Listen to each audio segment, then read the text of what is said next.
Buenas tardes. Hola, buenas tardes. Hola, Hola, buenas buenas tardes. tardes, ¿cómo están?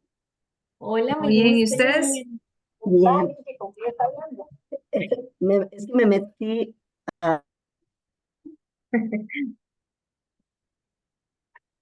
Voy a fijarme si... perdón, chiquillas, que puse el Sí, sí, micrófono. sí. Ok, súper. Hola, buenas tardes. Hola, buenas tardes. Permítanme un momentito, ya casi iniciamos. ¿Mm?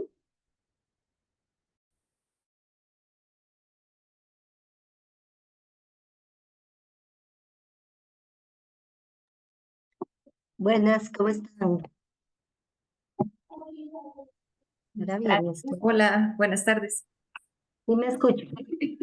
¿Sí se escuchan? Ujú. Ok, ok, voy entonces a silenciar.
Muy buenas tardes. Si les parece bien, vamos a dar unos 3 minutitos para que se terminen de unir. Gracias a las personas que nos están acompañando el día de hoy, tanto aquí por el Zoom, como también les recuerdo que se va a transmitir por el Facebook del posgrado de la Maestría Perspectiva de Género en los Derechos Humanos. Entonces vamos a dar unos 3, 4 minutitos para iniciar y que las personas que tal vez falten se nos puedan unir. Gracias. Hola, profe. Buenas, Grace. Buenas. Muchas gracias por acompañarnos. Ujú, Gracias a usted más bien por la ujú, invitación. ujú.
Muy bien.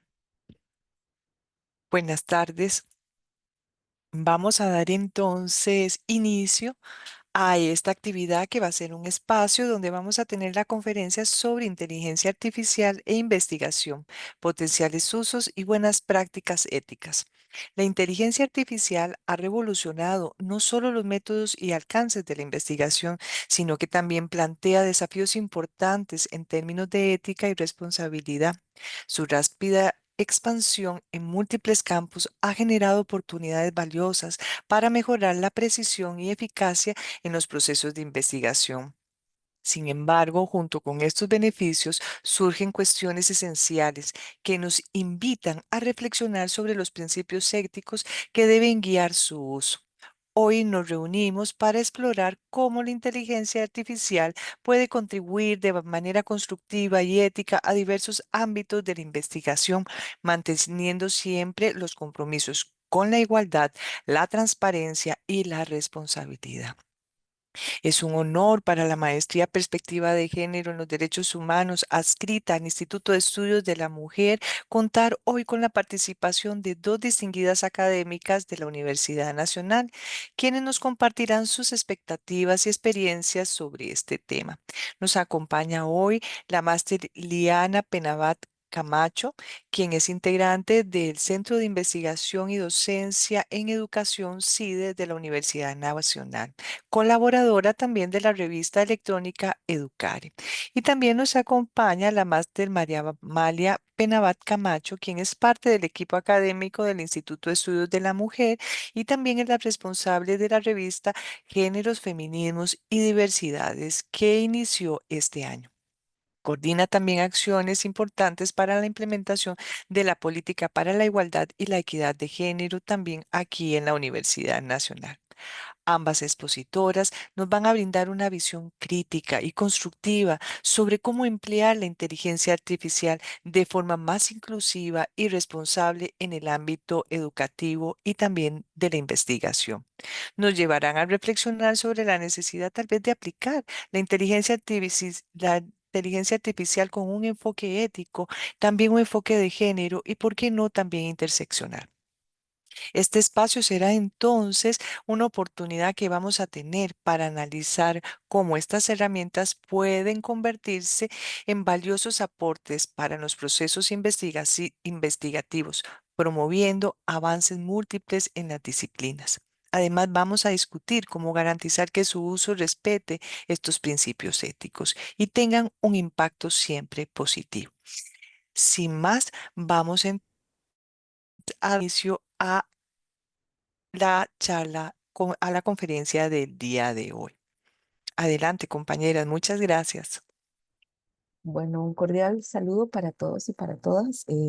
Yo primero disculparme un poquito porque estoy con la garganta algo afectada, entonces espero poder hablar con claridad.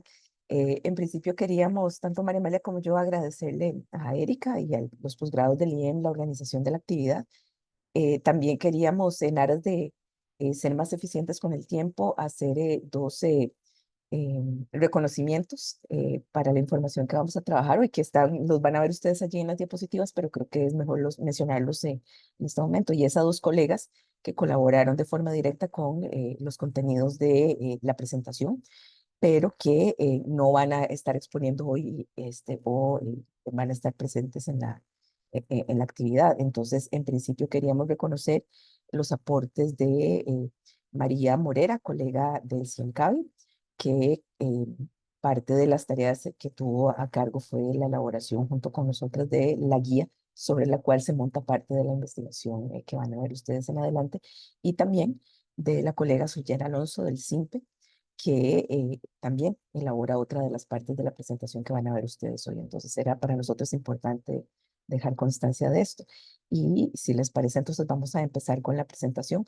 Una aclaración muy puntual también, nosotros estimamos alrededor de una hora de trabajo. La presentación que traemos pues no es terriblemente extensa, pero tiene una cantidad de diapositivas importantes, sobre todo porque hay muchos ejemplos de ciertas cosas que vamos a ir comentándoles.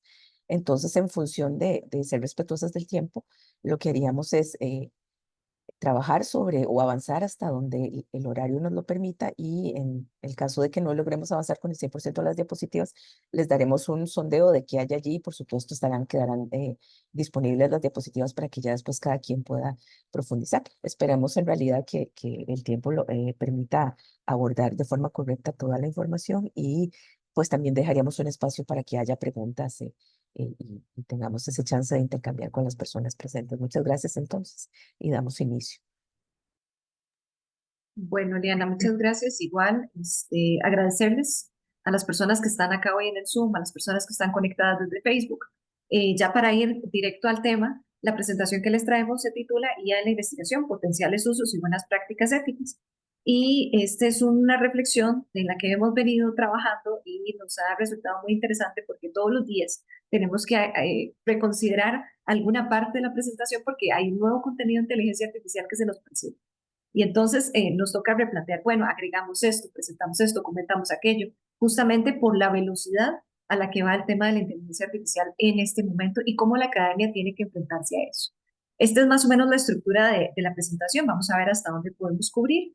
Tenemos una parte conceptual porque necesitamos aterrizar desde dónde nos estamos enmarcando, luego hacer las recomendaciones de cómo utilizar inteligencia artificial y reportarla adecuadamente, así como algunas herramientas que hemos identificado que son sumamente valiosas y que ya nos aterrizan en el cómo hacer uso de la inteligencia artificial. Pido nada más dos personas, si gustan, levantar la mano y comentarme, ¿han utilizado inteligencia artificial en su trabajo académico o en qué áreas?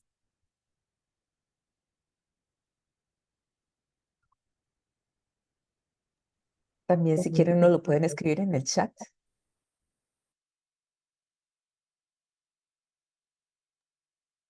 Se vale decir que no se ha usado tanto. Hemos encontrado muchas experiencias.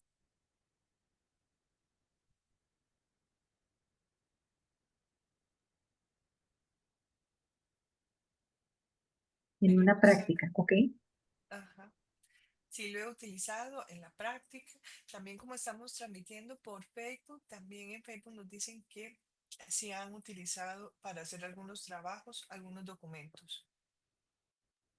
Perfecto, súper bien. Muchas gracias, Erika. Y bueno, esta primera reflexión, nada más para ir acercándonos al punto central, y ahí veo que llegan otros comentarios, súper bien. Es justamente por eso, porque lo que nosotras hemos descubierto en este recorrido es que hay diferentes acercamientos al uso. Hay personas que se han atrevido y tienen ya algún nivel de empoderamiento sobre las herramientas, mientras que otras tal vez han tenido temores e incertidumbres sobre cómo implementarlo. Algo así relacionado con que vayan a pensar que me estoy haciendo la tarea fácil, o que me estoy simplificando la vida, o que estoy ahorrándome en la parte de pensar, de hacer crítica, etcétera.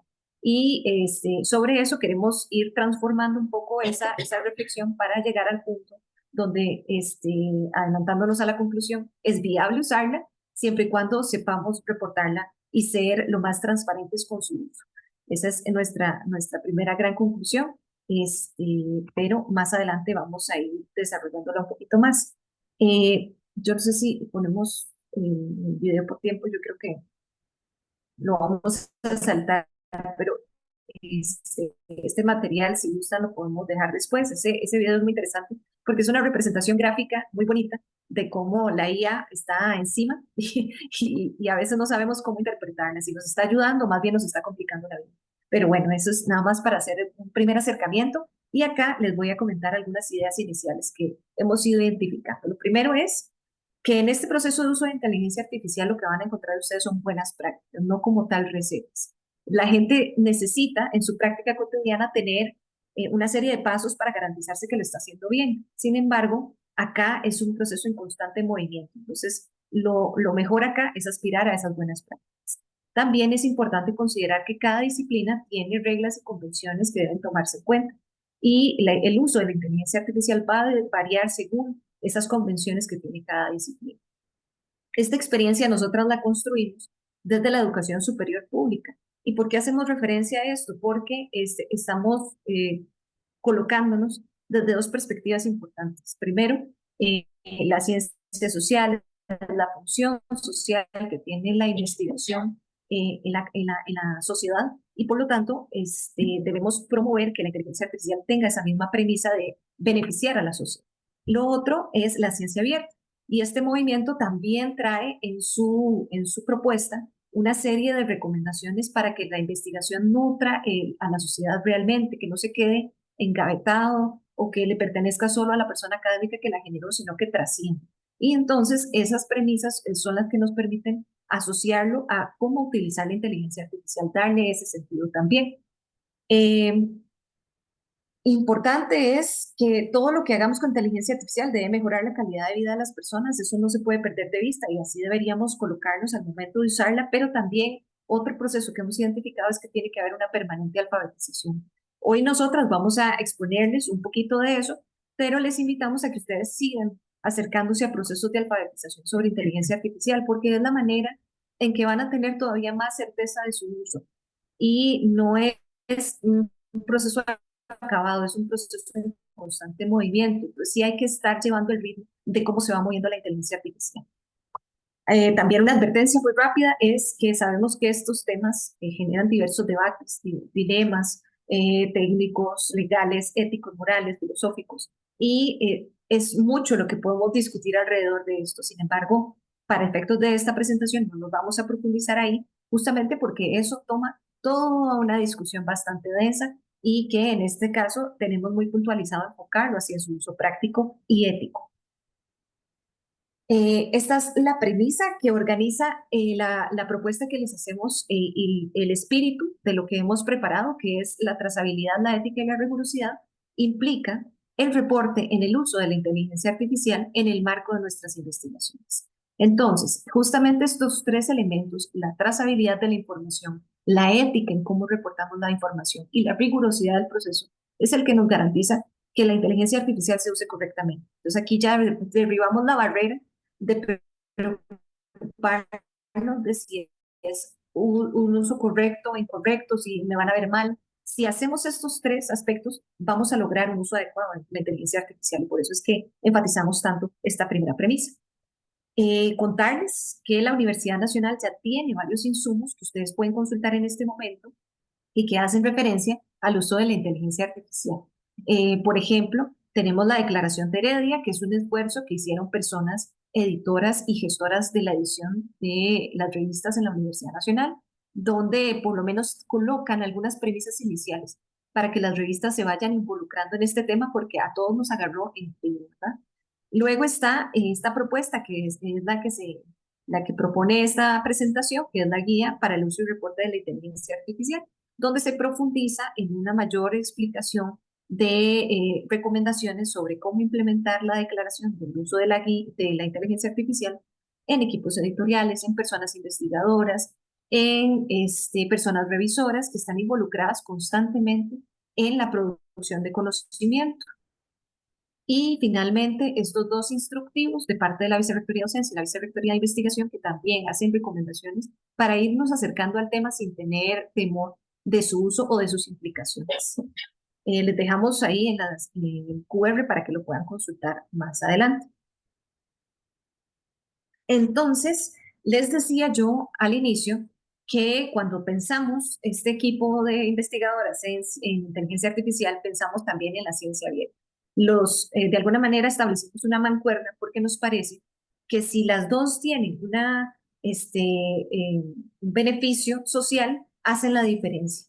Y por lo tanto, la ciencia abierta nos daba mucho sentido porque nos permitía colocar estas premisas de eliminar todas las barreras en el proceso de la investigación, compartir todo el conocimiento desde una perspectiva ética que permita respetar la confidencialidad de mis informantes, respetar los datos personales, pero al mismo tiempo generar conocimiento a través de la socialización del conocimiento, dar visibilidad a quien investiga, a los recursos que se dan en la investigación, que ustedes en sus prácticas personales saben que son muchos. No solo es el artículo que se publica al final del ciclo, sino todo el proceso que hicimos para llegar a ese artículo y que de pronto no es tan visibilizado. Pero ahí hay un detalle muy importante y es el cómo reportar.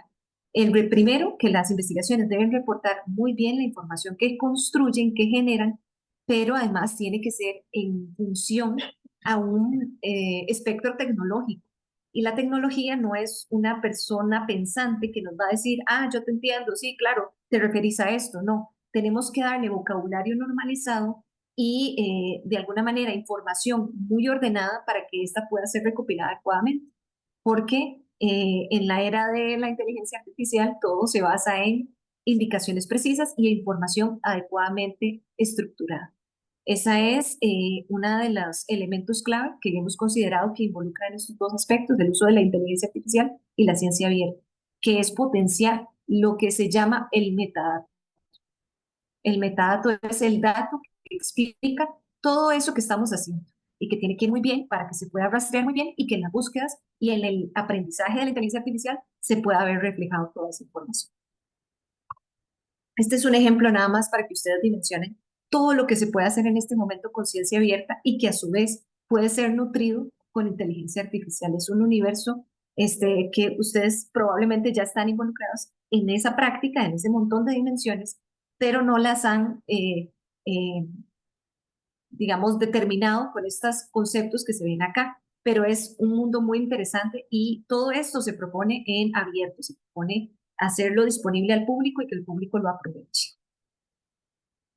Ahora sí, acercándonos un poquito más a el uso responsable de la inteligencia artificial, partimos de estas premisas. Para poder usar la inteligencia artificial y cumplir esa función social, debemos garantizarnos que la ruta que estamos haciendo para investigar y para aprovechar la IA sea trazada. Y para eso tenemos que aplicar procesos éticos y rigurosos. Hay algunas prácticas que ya tenemos en nuestro conocimiento y son bastante aplicadas. Por ejemplo, no apropiarnos de la información de terceros. Con esto me refiero a evitar el plagio, a usar normas de citación, pero también proteger la información de mis participantes. Esto también se ve mucho en la metodología y justamente refiere a cuidar los datos personales, los datos sensibles, etc. Finalmente, replicar todas esas buenas prácticas disciplinarias que cada campo del conocimiento ha ido construyendo mediante protocolos de cómo hacer las cosas y reportar todas las herramientas e instrumentos. Entonces, ¿qué quiere decir esto? Que si queremos hacer un uso de la inteligencia artificial, tenemos que recordar estas premisas. No podemos olvidarlas. Este es el recorrido de eso que les decía al inicio, en la pregunta inicial, ¿cómo estamos usando la inteligencia artificial? Y vean, este pequeño mapita lo que pretende es mostrarles justamente lo que está sucediendo. Estamos ya acercándonos a diferentes herramientas. Tenemos que usamos el ICIT, usamos ChatGPT, usamos Copilot. Las estamos usando de poco o mucho. Hacemos el famoso prompt. El prompt es ese enunciado donde le pedimos información y nos devuelve información. Y inclusive, cuando vamos aprendiendo más, vamos combinando modelos. Entonces voy a usar ChatGPT y voy a usar Consensus, voy a usar el ICIT, voy a usar Gemini. Todos esos los vamos combinando. Pero ¿qué nos pasa? En ningún escenario estamos reportando. Y eso es justamente lo que nos preocupó a nosotras para poder tratar de colaborar en ese proceso. ¿Cómo hacemos que las personas se sientan en la comodidad de reportar adecuadamente el uso de la inteligencia artificial? Que no sea un tema aislado, que no sea un tema oculto, sino que sea un tema totalmente visible y que formó parte estructural de mi investigación. Ay, se me pasó. Y por eso está este mapita que tienen ustedes acá. Este mapita lo que pretende mostrar es cómo hay diferentes niveles de uso de la inteligencia artificial. Tenemos usos accesorios que son, por ejemplo, quiero que me recomiendes una palabra, quiero que me traduzcas este término, quiero que me hagas un kit, cosas muy puntuales y muy concretas, que tal vez digamos o decimos, pero ¿por qué voy a reportar eso? ¿Verdad? Pero sí lo usamos, ¿verdad? Y luego pasamos a un uso intensivo e extensivo. Y ese uso es muy interesante porque es cuando ya las herramientas de inteligencia artificial me ayudan a potenciar mi investigación, me ayudan a implementar procesos metodológicos, hacer trabajo de campo, analizar, sistematizar información. Entonces ahí es donde entre este espectro, entre el uso accesorio y el uso intensivo, nosotras proponemos que en todos escenarios debe reportarse el uso de la inteligencia artificial. ¿Por qué? Porque negarlo es como taparnos los ojos e invisibilizar algo muy interesante y muy importante que hizo la diferencia en eso que yo estoy construyendo. Lo que les voy a presentar a continuación podría ser un poco atarantador, pero vamos a ver, ya van a ver que va a tener sentido. Para hablar de algunos conceptos que ustedes tienen que tener en mente a la hora de expresar lo que queremos contarles, está indispensablemente hablando el término inteligencia artificial y hablamos de la inteligencia artificial generativa. Cuando hablamos de inteligencia artificial generativa, hablamos de esa capacidad de realizar tareas que tradicionalmente son asociadas a seres inteligentes, donde además se permite generar contenido a partir de diferentes medios existentes, por ejemplo, gráficos, texto, audio, video. Y luego, esto se genera basado en modelos estadísticos y lenguaje basado en probabilidades y algoritmos. Entonces, ¿qué quiere decir esto? A partir de una fórmula, un código, una cálculo específico del comportamiento de los datos que están en el universo del Internet, él va generando comportamientos. Y esos comportamientos que va identificando le permiten construir contenido a partir de esa información. Ya estamos dándole labores y funciones que tradicionalmente son asociadas a seres humanos. Vean acá, uno de los elementos clave que nos pareció determinante para poder entender esto es qué se puede considerar autor. ¿Por qué? Porque la inteligencia artificial empezó a salirnos como persona autora. Y entonces no encontrábamos un concepto idóneo y tuvimos que construirlo a partir de las diferentes fuentes de información que teníamos. Y en este caso, para poder designar quién tiene la condición de autoría, establecimos estos parámetros. Por ejemplo, tiene que haber una contribución sustancial al contenido que se publica. Por ejemplo, si yo soy persona creadora, yo tengo que tener esa capacidad de reconocer a la persona creadora, a quienes contribuyen con mi trabajo, etc. Tiene que tener capacidad de dar visto bueno, es decir, a mí me piden una corrección, me dicen, ¿estás de acuerdo con esto? Y la persona autora da respuesta sobre esa información. También debe tener responsabilidad moral y legal en caso de que suceda algo con esa información, para bien o para mal, pero siempre tiene que tener la posibilidad de poder rendir cuentas legales y éticas sobre lo creado. Y en caso de que se presenten conflictos de interés, también debe poder responder. Y finalmente debe aportar firma, es decir, suscribir lo que hace, lo que construye, lo que genera. Y acá es donde nos preguntamos, ¿la inteligencia artificial puede hacer eso? No, la inteligencia artificial no puede firmar un documento, no puede dar visto bueno, no puede asumir responsabilidades legales, no puede determinar cuál es su contribución con respecto a la de sus partes. Entonces, ahí es donde determinamos que un detalle muy importante, no se le puede decir a la inteligencia artificial persona autora. En el recorrido ya eso ha sucedido, ya a ChatGPT se le ha catalogado de autor, pero esto se ha ido enmendando. ¿Por qué? Porque tenemos ya cada vez más análisis de lo que está sucediendo con su uso.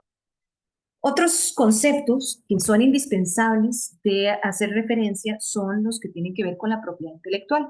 Esto tal vez para ustedes sea un poquito más claro, pero vamos a repasarlo nada más para que los tengamos en cuenta. Cuando hablamos de propiedad intelectual, hablamos de esa primera creación en donde interviene la creatividad u originalidad de una persona. Y esa creatividad y originalidad le da el carácter de persona creadora, persona autora, le confiere la propiedad sobre eso que creó. Esa es una primera base, y en Internet van a encontrar ustedes un universo de fuentes de información creadas por diferentes seres humanos. En medio de eso existe en la legislación de la propiedad intelectual una opción que es la obra derivada, que es esa adaptación o transformación de una obra o varias obras originales. Eso está regulado. También otro elemento que se regula es el uso justo, y el uso justo, tal vez el ejemplo más claro es la cita textual, cuando sabemos hasta dónde podemos llegar con el uso de la información de otros sin irrespetar sus derechos. Y nos permite hacer un uso sin tener que estar llamando a cada persona autora o creadora y decirle, hey, usted me permite hacer una cita, me permite hacer esto, me permite hacer lo otro, no.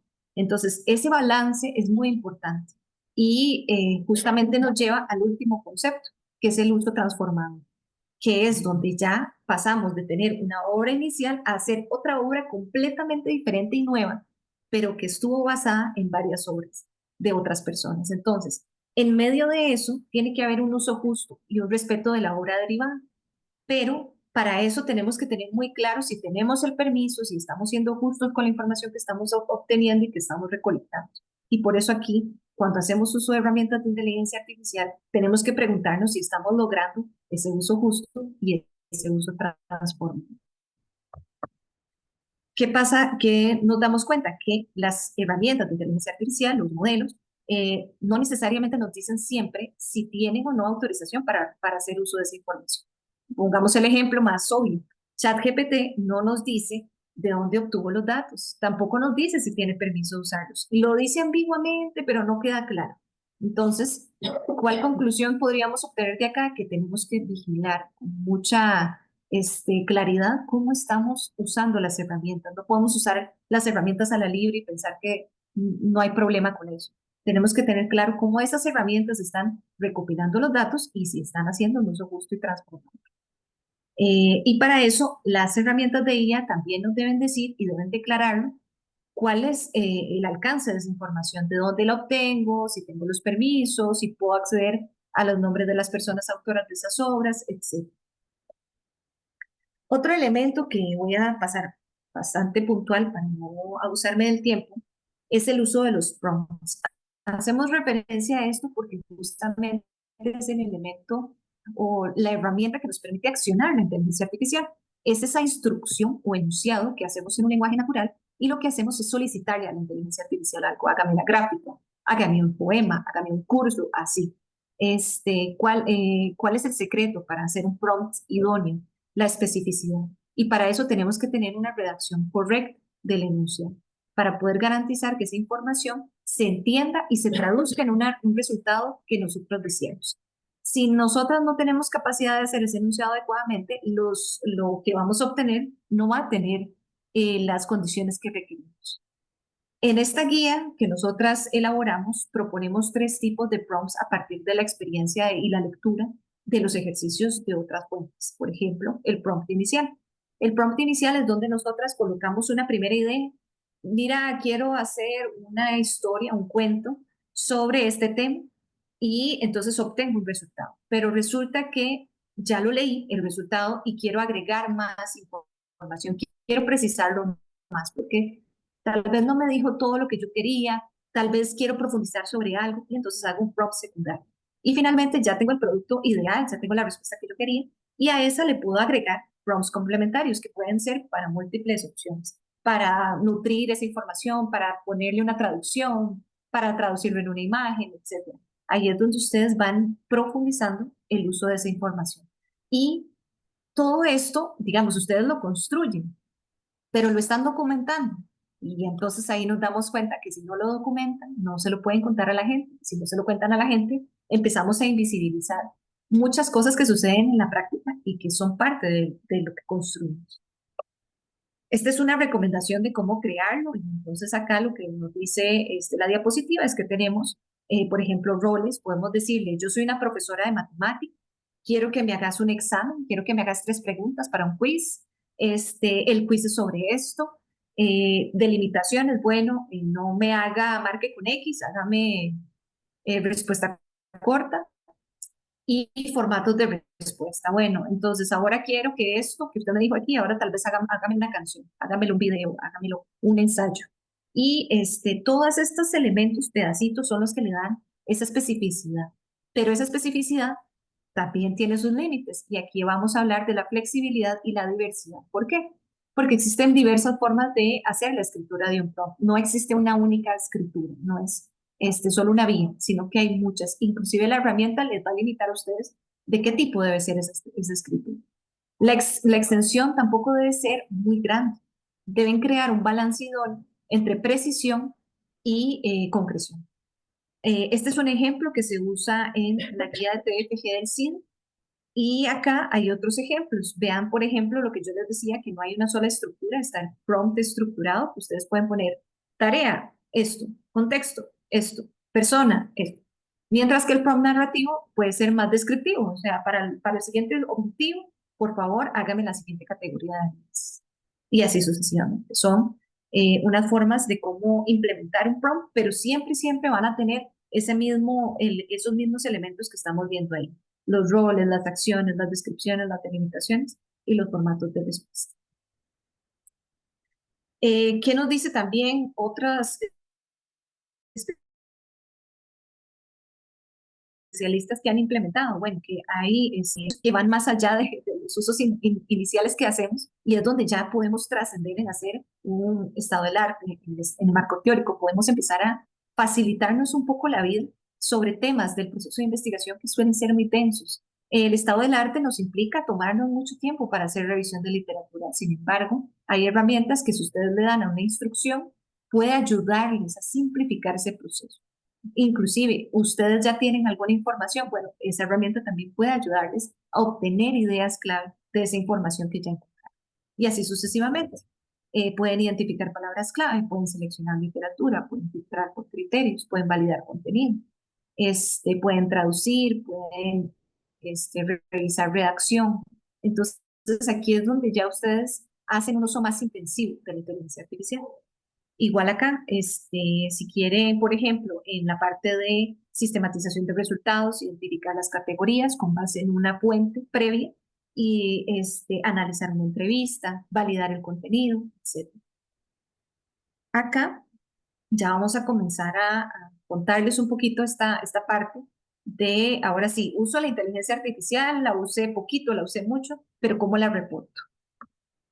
Este es el antecedente desde el cual construimos esta propuesta, que es la guía de regulación del uso de inteligencia artificial en revistas, evaluación por pares y textos científicos, que como les comentó Liana al inicio, las autoras Diana, María Morera y mi persona, donde hacemos igual, como les estamos comentando ahora, algunas definiciones, algunas recomendaciones, que son bastante descriptivas, porque además graficamos diferentes elementos para que a ustedes se les simplifique mucho el tema de la explicación. ¿Por qué esto?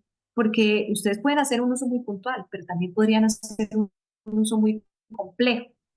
Y entonces en ese espectro deberían tener herramientas para poder hacer esa descripción lo mejor posible, simplificarse un poco esa transparencia del reportaje.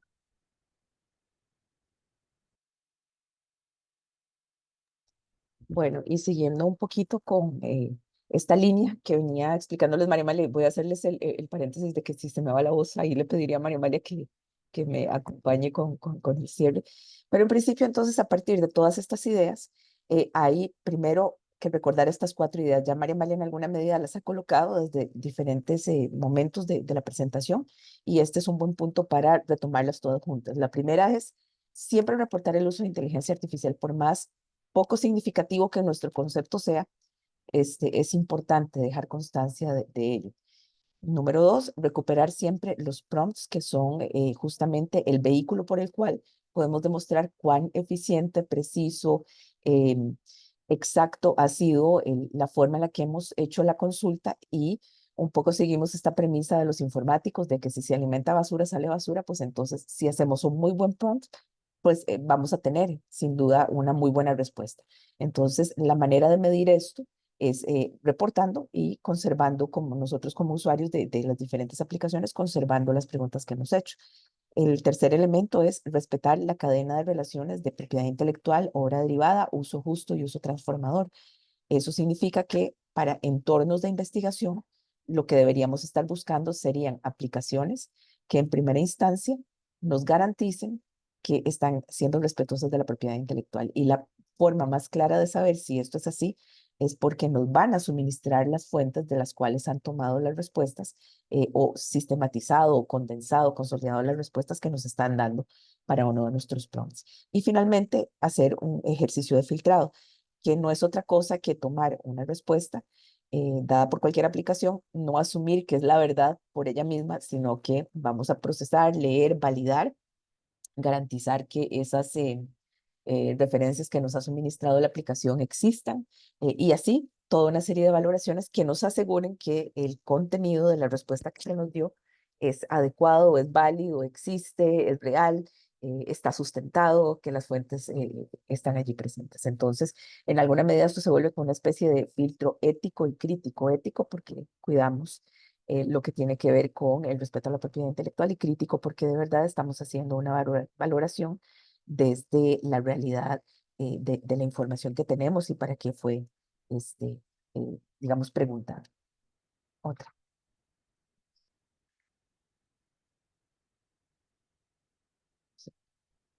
Dentro de esa lógica hay que tomar en cuenta algunos fenómenos que tenemos que cuidar.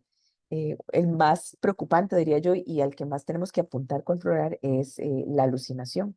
Básicamente, en este caso, vamos a entender desde una forma muy neutra, la definición de alucinación sería el que una aplicación nos dé un resultado que no está basado sobre sus datos. Esto lo vamos a ver manifestado de formas más dramáticas que esa definición tan técnica o tan digamos, de bolsillo, pero en principio es esto y ya veremos ejemplos para que tengamos más claro de qué se trata. Dentro del fenómeno de la alucinación, obtener una mala respuesta no solo puede provenir de un mal, entre comillas, funcionamiento de la aplicación que hayamos seleccionado, pero también puede venir efecto de un error en la manera en la que hemos hecho la consulta.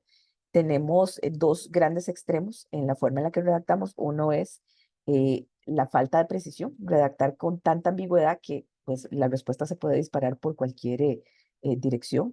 Un ejemplo que ponemos reiteradamente es, si yo pido una definición de centro y no doy nada más, pues la inteligencia artificial difícilmente sabrá si me estoy refiriendo a un centro geométrico o a un centro como en una organización o a un centro como un punto, digamos, de alta significancia, por darles tres ejemplos de una acepción de una palabra, ¿verdad? Entonces, si somos ambiguos, pues probablemente, precisamente por los algoritmos que programan una aplicación, nos va a dar la respuesta más frecuente, pero no necesariamente será la que nosotros necesitamos.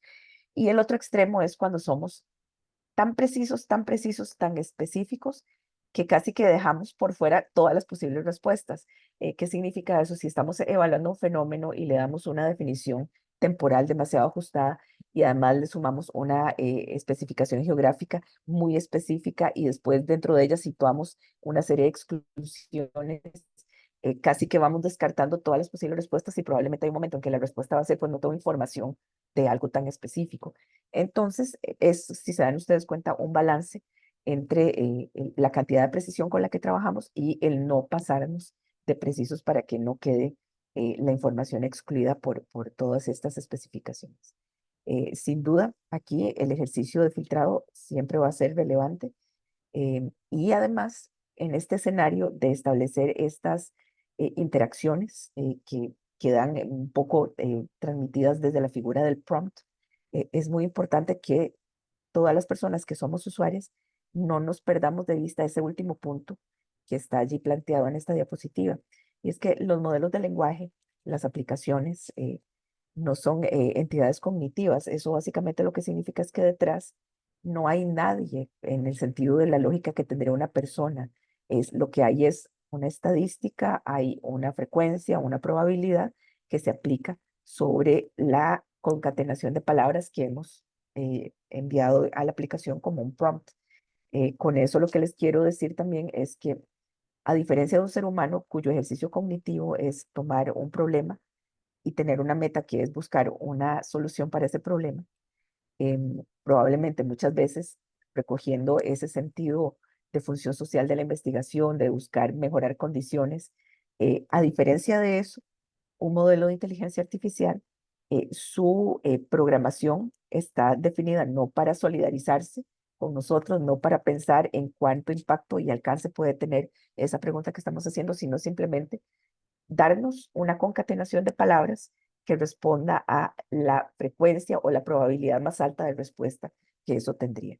Entonces no debemos perder de vista ante esa situación que las respuestas no son solidarias, no son, María Amalia está haciendo la mejor pregunta de la historia de la investigación, voy a responderle con mi mejor grupo de respuestas posibles, con la mejor recomendación que yo pueda de bibliografía. Eso no pasa. Entonces no podemos tener, o no podemos perder de vista esta situación. Independientemente de eso, la interacción y cómo preguntamos y decir buenos días y gracias, pues eso simplemente es parte de la naturaleza con la que hablamos. Por tanto, a pesar de que no suma o resta necesariamente, es totalmente válido en esa interacción y en ese juego de preguntas-respuestas que hacemos. Pero no perdamos de vista esto. Un modelo de lenguaje no es un ente cognitivo. Siguiente. Acá vamos a ver algunos ejemplos de diferentes situaciones que entrarían dentro de esta definición o dentro de este fenómeno de la alucinación. Este es un caso que me pasó a mí en Educar el año pasado, donde en términos generales lo que tuvimos era una persona de México que nos decía, mire, estoy haciendo mi TFG, tengo esta referencia que es la que ustedes ven allí porque la persona nos la suministra, nos dice, ustedes bajaron este artículo de la revista y yo lo necesito porque tengo que ver el contenido para poder hacer mi fundamentación teórica y no lo encuentro. ¿Y dónde está? Y lo primero fue un gran susto de saber que potencialmente había un artículo de la revista que había desaparecido. Pero cuando empezamos a indagar y habiendo tenido ya una experiencia previa de cosas que estaban sugeridas por un modelo de inteligencia artificial que después no eran reales, pues al darnos cuenta que no había ningún artículo con estas características en la lista de publicaciones de la revista, pues la siguiente pregunta fue, bueno, mire, ¿usted usa ChatGPT o algún modelo de inteligencia artificial para que le sugiriera información para su fundamentación teórica? Mire, sí, usé ChatGPT. Entonces dijimos, revise pues parece que el artículo no solo no existe, sino parece que se lo inventó la inteligencia artificial. Entonces, bueno, efectivamente, ese era el caso. Eh, yo aquí siempre hago el paréntesis de que esta persona estaba haciendo la tarea correcta, estaba filtrando, estaba validando que la información que le dio el modelo de inteligencia artificial existiera, que el artículo estuviese allí, que esa referencia que estuviera allí existiera y que era el contenido y cómo tomar y extraer de él la información que requería. Entonces, esta persona pudo corregir eso a tiempo antes de, por ejemplo, ir a defender su TFG con fundamentación teórica de artículos inexistentes. Entonces, imagínense ustedes el impacto negativo que un descuido de ese tipo o la omisión de ese tipo de filtrado podría hacer sobre un trabajo que puede ser determinante para nuestro futuro profesional. Ok. Este es un ejemplo de cuando no hemos hecho los filtros adecuados. Y este es un ejemplo, yo siempre llamo la atención a que usualmente tendemos a pensar que las revistas de las grandes editoriales comerciales son perfectas y allí están las grandes buenas prácticas y hacia dónde todos tenemos que apuntar. Esta es una revista del Elsevier, donde se supone que hay un proceso riguroso de por medio. Y eso que ustedes ven en la segunda imagen, la que se ve ampliada, es un zoom de esa primera línea que se ve en la portada de ese artículo. Y si ustedes ven lo que dice es, eh, sin duda, aquí hay una posible introducción para su tema. Básicamente es una redacción típica de respuesta o de introducción a respuesta de un modelo de inteligencia artificial. Eso fue trasladado de copy-paste de la respuesta del modelo al artículo. Hubo un proceso editorial y nadie se dio cuenta, hubo un proceso de revisión por pares, nadie se dio cuenta, previamente hubo un filtro de autores y nadie se dio cuenta y así fue publicado este documento. Evidentemente, cuando la gente lo empieza a leer, se da cuenta de esto inmediatamente, llaman la atención sobre el tema y como ustedes verán ahora sobre ese artículo, pesa ese rótulo que ven ustedes ahí de retracted o de retractado. Eso significa que la revista digamos, se retracta, echa un paso atrás sobre la publicación de este documento, pero las buenas prácticas editoriales dicen que debe quedar la evidencia de que ese fenómeno se dio. Entonces, imagínense ustedes qué complicado estar publicado en una revista de alto tránsito mundial y que el nombre de uno esté asociado a una retractación por un tipo de descuido de esta forma. La que sigue. Estos que tenemos aquí, ya María Amalia se los mencionaba, entonces yo no me detengo mucho, pero son de estos casos donde estos primeros entusiastas del uso de inteligencia artificial se lanzaron a publicar diciéndose acompañados de ChatGPT o algún modelo de inteligencia artificial como coautores. Entonces, con lo que sabemos hoy, ya entendemos un poco mejor la situación y por donde vamos todavía hoy, a la fecha, seguimos en el entendido de que bajo las características que María Amalia describió, pues ningún modelo de inteligencia artificial podría ser considerado coautor. Entonces, eso nada más para poner en perspectiva y para que vean que hay ejemplos de que esto sucedió. La que sigue.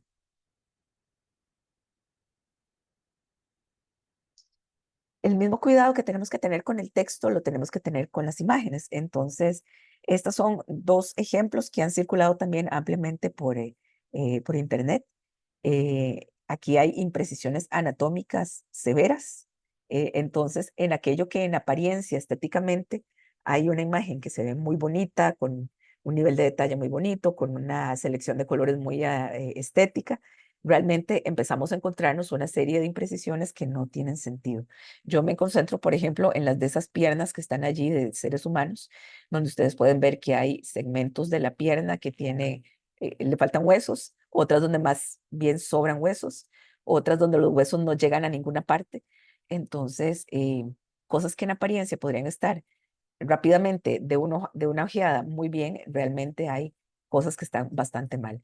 Eso nos lleva a pensar que si nos imaginamos hace un año y medio, hace un año cuando pedíamos imágenes a modelos de inteligencia artificial y nos aparecían seres humanos con 25 dedos en cada mano, pues hemos mejorado mucho en el tema de la precisión, hemos mejorado mucho en el tema de la resolución, de la estética, de cómo se ve la definición de las imágenes, pero seguimos teniendo estos grandes huecos y estas grandes fallas en el uso de imágenes. Por tanto, hay que ser también muy observador, muy crítico y hacer los filtros adecuados si es que estamos pidiendo generación de imágenes. Y a partir de allí, pues ya vienen algunas recomendaciones para las diferentes digamos, actividades o roles que componen el proceso de publicar o de hacer una publicación científica. Dada, digamos, la naturaleza del público con el que trabajamos hoy, nos vamos a concentrar de la guía en la parte que tiene que ver con personas autoras. Y se van a dar ustedes cuenta que un poco la segmentación que hemos hecho guarda también mucha consistencia con lo que significa elaborar un trabajo final de graduación. Entonces, hablar, por ejemplo, de una introducción o de un marco teórico, un marco metodológico, ya sea para un artículo científico o para un TFG, al final va a tener la misma naturaleza de recomendaciones. Creo que es importante hacer la salvedad de que nosotras, a la hora de elaborar la guía, tratamos de plantearlos la mayor cantidad de escenarios posibles donde alguien pudiese tomar la decisión de usar inteligencia artificial, muchas combinaciones de usos y todos los niveles de profundidad que pudimos, de tal manera que pudiéramos dejar muchas respuestas planteadas y muchas recomendaciones planteadas para todos esos escenarios. Por tanto, lo que van a ver ustedes aquí es un barrido general por todos ellos. Lo que quiero, a donde quiero llegar con todo esto es que si nosotros desde nuestro espacio hemos usado solo una de todas esas variantes, pues evidentemente solo reportaremos aquello que corresponda a esa variante. No se trata nunca de que transformemos nuestro artículo que está reportando resultados de una investigación en un artículo de reporte de uso de inteligencia artificial. No se trata de eso. Entonces, hay que usarlo con la adecuación específica para la realidad con la que cada uno de nosotros ha hecho el uso de inteligencia artificial. Y vean que nos vamos a mover siempre dentro de este marco que María Amalia les presentaba, donde íbamos desde usos muy accesorios hasta un uso muy intensivo y extensivo, y en esa lógica es en la que vamos a ir viendo estas recomendaciones. Aquí, entrar, por ejemplo, ya a las diferentes partes, empezando por el título, donde la primera recomendación concreta es que si nosotros hemos hecho un uso extensivo e intensivo, pues probablemente el título del documento que estemos por publicar o que estemos por entregar debería hacer referencia de forma transparente a eso. Es decir, que todo ese proceso de investigación que vamos a reportar estuvo acompañado de forma intensiva por inteligencia artificial. En el caso del resumen, independientemente de que sea estructurado o narrativo, debería dejar constancia de en cuáles secciones es donde se ve reflejado el uso de inteligencia artificial. Recuerden que el resumen tiene la característica estratégica de que tenemos que contar y reportar los elementos esenciales y más relevantes del documento que estamos por publicar. Y justamente en ese escenario y en el buen contar allí lo que hemos hecho, está la posibilidad de que las personas que encuentran nuestra información en línea terminen decidiendo descargar la información y utilizarla. Entonces, dentro de ese escenario también debe ser contemplado el reporte adecuado de IA. En la introducción, como mínimo, debemos poder explicar para qué se usa, por qué tomamos la decisión de usar inteligencia artificial. Aquí tenemos que trascender el tema de que si es una moda o no lo es, o si está en tendencia o no. Tenemos que tener un sustento claro de hacia dónde vamos a llevar el uso de estas herramientas. Eventualmente, si ha habido, al igual que con el título, si ha habido un uso intensivo, claro, presente en diferentes etapas del proceso de investigación, pues probablemente deberíamos cuestionarnos e inclusive debería haber un objetivo relacionado con esto. En el caso del marco referencial, aquí podemos ir decantándonos por muchas áreas de asistencia. Aquí nosotros mantenemos algunos ejemplos. Por ejemplo, podemos explicar si hemos utilizado modelos de inteligencia artificial para asistir nuestra escritura, para transformar información, para hacer análisis, para conceptualizar y cuáles de esas conceptualizaciones fueron colaboración con inteligencia artificial. Si el tiempo nos lo permite, vamos a ver ejemplos concretos de cómo se puede obtener información de este tipo para un marco teórico. En el caso del marco metodológico, probablemente es donde nosotros deberíamos dejar mejores datos más específicos de qué hemos ido haciendo con estos modelos, con estas aplicaciones.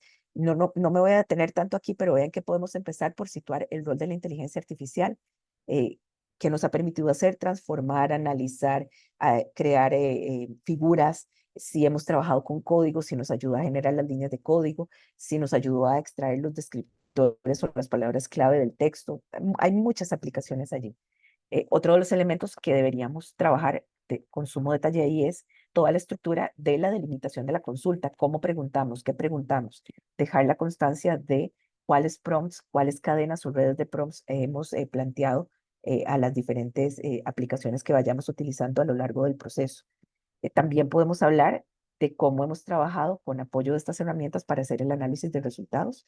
Allí habrá que ser muy claros en cuáles criterios hemos utilizado, que hemos establecido como parámetros de inclusión y de exclusión de información, y así ir describiendo y dejando una constancia muy transparente de cuál es el uso que hemos dado a estas herramientas. Y finalmente tenemos una batería de consideraciones éticas que es muy importante tomar en cuenta allí. En términos generales, podemos hablar de cómo hemos procurado reducir sesgo o no multiplicar desinformación, evitar el plagio o cualquier otra mala práctica. Evidentemente también aquí tendremos que garantizar que si hemos subido información para ser analizada, la hemos hecho o la hemos subido ya protegida en datos sensibles y datos personales de personas participantes.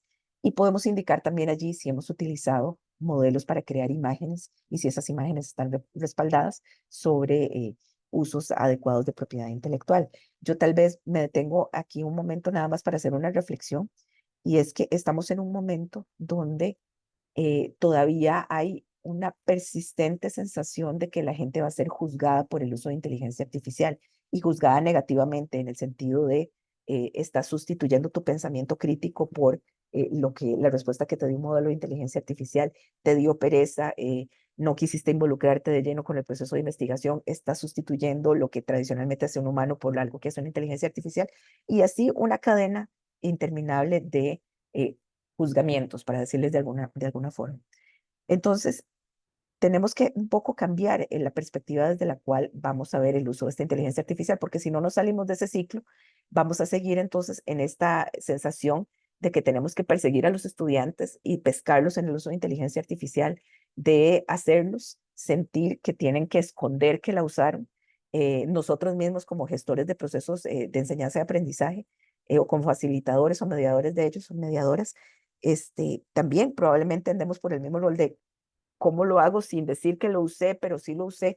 Entonces se vuelve muy conflictivo. Si nosotros cambiamos la perspectiva y anticipamos el uso, entendemos que existe y que no se va a ir, lo más adecuado es hacer un reporte transparente, contar transparentemente qué se usó, cómo se usó, y por supuesto, si nosotros no hemos cedido el espacio de nuestro pensamiento crítico, que muchas veces lo vamos a ver en la figura de todos esos filtros que hemos ido comentando, pues creo que esa es la línea por la cual debemos seguir. Entonces, ante todo, hacer este ejercicio ético, transparente, crítico, y transparentar el uso que hemos ido dando a las diferentes herramientas. Si nosotros entramos en ese ciclo, es más sencillo que eventualmente levantemos mucho de la exhaustividad con la que estamos planteando hacer este tipo de reportes, porque entonces ya habremos generado confiabilidad sobre los procesos.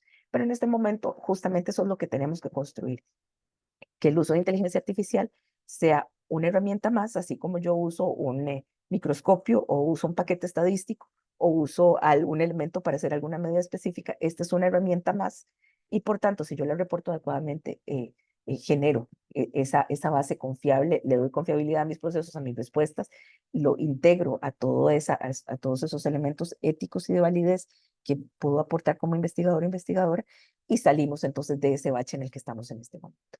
Sí. Para ir terminando las áreas de reporte digamos, de los posibles usos, si estamos trabajando con los resultados, pues probablemente aquí trabajaremos en función de qué productos, resultados o sistematizaciones vienen de instrucciones que hayamos dado a la inteligencia artificial. Inclusive, este es un espacio donde típicamente podríamos solicitarle a un modelo que tome texto y lo sistematice o sintetice en tablas, en figuras, en diagramas. Y entonces, si hemos llegado a este nivel de uso, pues probablemente lo correcto será que tengamos una nota al pie de tabla o de figura diciendo que esa información o esa figura ha sido generada a partir del uso del apoyo de una aplicación en particular.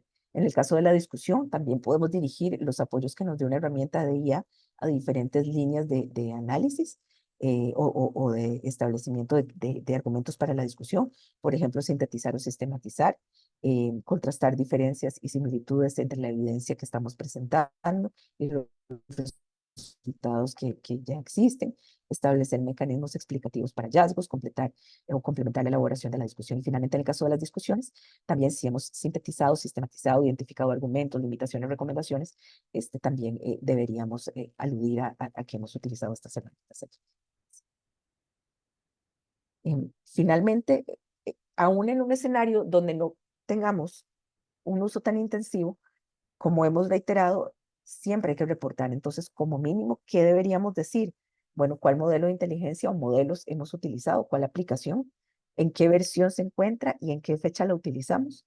Deberíamos poder rescatar los prompts, que muchas veces ustedes verán que dependiendo de la aplicación que utilicemos, no necesariamente es un prompt en el sentido de una redacción, tipo, digamos, párrafo u oración, sino que a veces será en la selección de unas palabras clave, a veces será una combinación con operadores booleanos y después también habrá escenarios donde yo pongo una instrucción muchísimo más clara.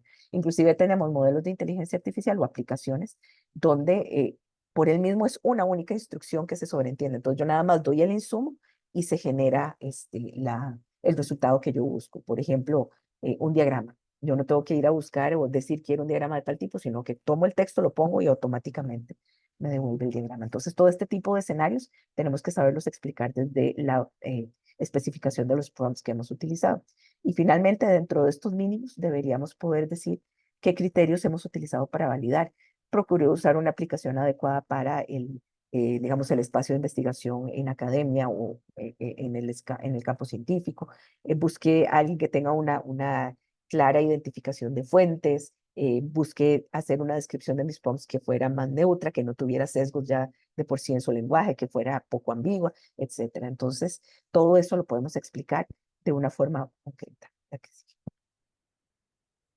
Y finalmente, todo este proceso cierra con hacer una referencia. Entonces, evidentemente aquí no se trata de una referencia en el sentido de un autor al que consultamos, porque justamente para eso pedimos las referencias de las fuentes que ha utilizado la aplicación que hemos utilizado, pero sí reportamos la aplicación o el uso de una de estas herramientas. Entonces, al igual que yo puedo hacer una referencia de un paquete estadístico, de un instrumento particular de medición, de una prueba estandarizada, aquí también puedo hacer referencia y hacer o construir una referencia de una aplicación o un modelo de lenguaje artificial.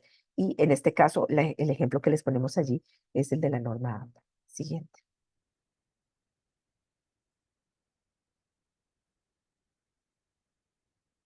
Aquí nada más de forma rápida quería mencionarles algunas de las imágenes que tenemos en la guía para que vean ustedes cuáles son los diferentes niveles de información que hemos manejado. Entonces, este simplemente es para mostrarles cómo funciona uno de los conceptos que acuñamos en esa guía, que es un prompt net, que la idea es justamente que podamos desde una perspectiva gráfica explicar toda la complejidad de estas relaciones.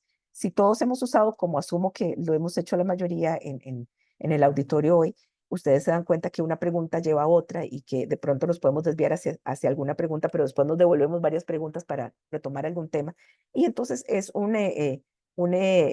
una ruta que puede tomar muchísimas direcciones. Entonces, un poco desde esa perspectiva, este gráfico, el de los PromptNet, lo que trata es de recuperar la idea de que desde la lógica de la estructura de un texto científico podamos ir visibilizando qué hemos preguntado, cuál fue un prompt inicial, qué prompts secundarios se han derivado de ese, qué interacciones ha habido entre ellos en el sentido de búsqueda de depuraciones, aclaraciones, especificaciones.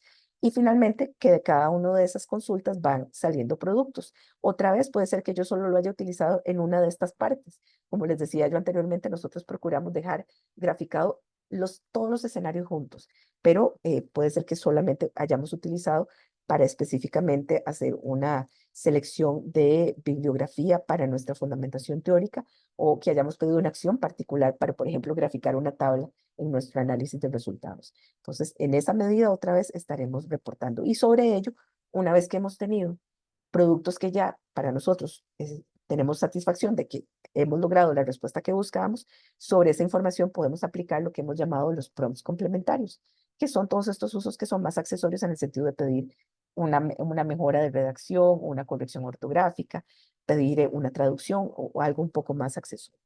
La que sigue. A partir de allí, lo que podemos tener son diferentes niveles de uso que se pueden ir manifestando de forma más exhaustivas o menos exhaustivas. En este primer nivel, pues cuando hemos hecho un uso muy puntual, lo que podemos hacer es una declaración muy puntual.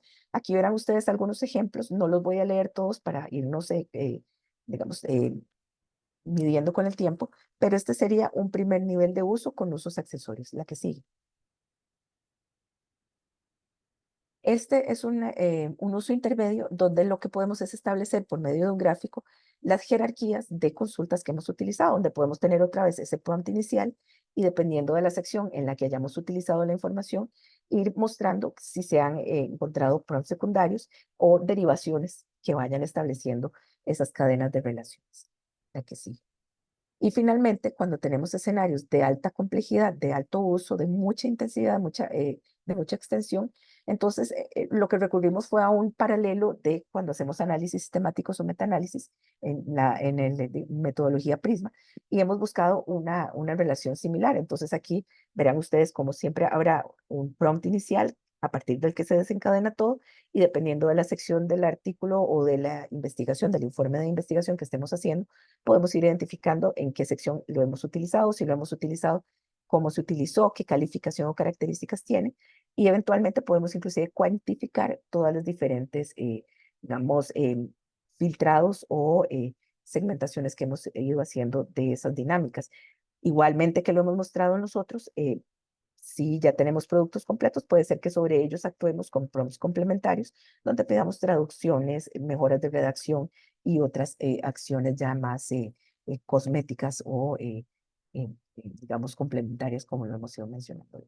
Sí, y aquí casi que vamos cerrando con algunas herramientas de investigación, pero quería validar un poquito cómo estamos de tiempo.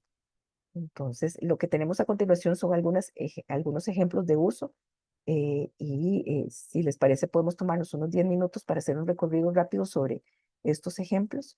Y después, si hubiese, pues damos espacio para algunas preguntas, si alguno de ustedes quiere comentar algo, también alguna experiencia que tengan por allí.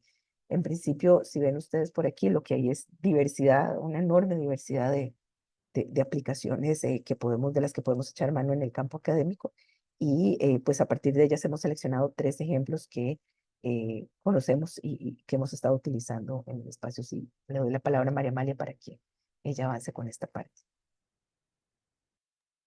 Sí, gracias. Ok, entonces nada más queríamos mostrarles que también en este universo de herramientas que tenemos disponibles, van a encontrar ustedes que inclusive ya algunos artículos reportan en sus metodologías el uso de inteligencia artificial de forma intensiva. Entonces, como para que se den cuenta que ya hay ejemplos documentados de la implementación de herramientas específicas de inteligencia artificial. Y esto es un artículo, el anterior también. Y cuando hacemos un uso de herramientas de inteligencia artificial, vamos a delimitar, por ejemplo, con términos booleanos, que son el y, el or, todos estos complementos que nos permiten articular palabras para buscar un resultado bien. Acá, este es un ejemplo de cómo se van articulando las palabras clave en una búsqueda y ustedes van a ir enriqueciendo esa búsqueda según sus necesidades hasta tener el prompt idóneo con el que van a construir su búsqueda. Y acá es otra gráfica donde nosotros les hacemos la recomendación justamente en aras de todo lo anterior de cómo pueden llevar su registro de todas las búsquedas que han ido realizando. ¿Para qué? Para que sea más sencillo para ustedes documentar ese proceso de investigación que están apoyándose con inteligencia artificial. Esta la voy a pasar. Y Diana, no sé si quieres comentar esta herramienta. Bueno, la primera herramienta que tenemos para recomendarles es Connected Papers. Esta es una herramienta sumamente útil para el momento en el que estamos haciendo la búsqueda de nuestra fundamentación teórica y estamos buscando artículos que nos ayuden a construir esa información. Connected Papers, en términos generales, María María, si quieres puedes pasar a la siguiente diapositiva. Lo que nos permite es por medio tenemos varias opciones. Allí podemos hablar desde un DOI, de un artículo que ya conozcamos, podemos tener el título del documento o simplemente podemos poner una delimitación de palabras clave que nos ayude a encontrar o ese artículo y qué comportamiento ha tenido en función de otros documentos o por medio de palabras clave que se nos recomienden artículos de alta actividad en función de la combinación de palabras que estamos situando. En este caso, es altamente útil para poder ver la trascendencia de un documento en particular y para ir hacia atrás en los documentos que ese texto citó, pero también para ver hacia adelante qué documentos lo han citado. Y a partir de la construcción de esta información, pues podemos tener una selección muchísimo más acertada de los textos que nosotros podemos utilizar para nuestra fundamentación teórica. Sin duda, a pesar de que tenemos esa construcción dada en cuestión de segundos, nuestra tarea y nuestro ejercicio crítico ahí es poder decantar cuáles de esos artículos son los más adecuados, cuáles son los que le sirven al propósito de la investigación que yo estoy utilizando, de la tarea que estoy buscando completar. Y entonces allí es donde otra vez tenemos la presencia de la inteligencia artificial como herramienta y no como una sustitución de nuestro pensamiento crítico. Particularmente en el caso de Connected Papers, tal vez la desventaja es, y creo que ese es un fenómeno que iremos viendo con la diversidad de aplicaciones que tengamos que utilicen inteligencia artificial, empieza muy abierto con una cantidad N de búsquedas en el tiempo y después vamos a ver cómo a ciertas funciones y en el tiempo se va delimitando más lo que podemos hacer. En este momento, por ejemplo, Connected Papers, cuando hace 2 años estaba totalmente abierto, ahora nos permite 5 mapas, la generación de 5 mapas al mes y si no, ya después de eso tendríamos que pagar para tener unos más al mes. La que sí.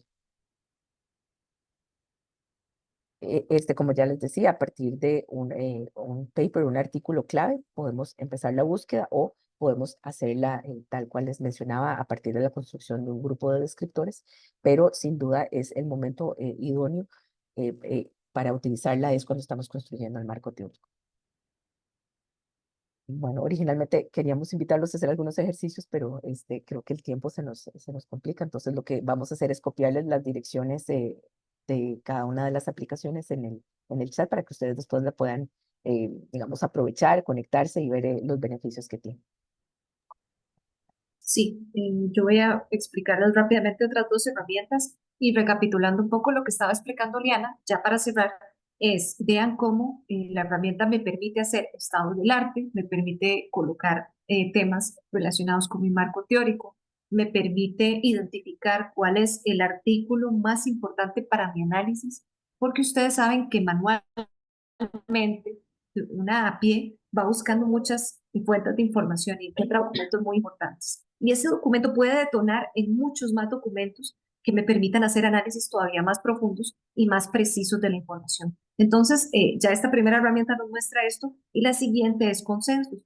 Consensus también nos permite hacer búsquedas con bases de datos debidamente declaradas, que era un tema que les colocábamos al inicio, donde sabemos de dónde viene la información y lo que nos permite es encontrar más referencias sobre un tema.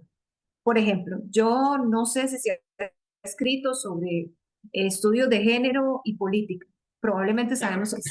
Sin embargo, si yo no tengo mucha certeza, lo pongo en la herramienta, en esta herramienta que se llama Consensus, y ella me va a arrojar diferente información. Por ejemplo, me va a arrojar un resumen de qué fue lo que encontró, me va a dar recomendaciones de bibliografía y a su vez me va a decir si esta bibliografía es de altamente citada, qué tipo de artículo es, etcétera. Entonces, vean cómo se va simplificando cada vez más el ejercicio de investigar.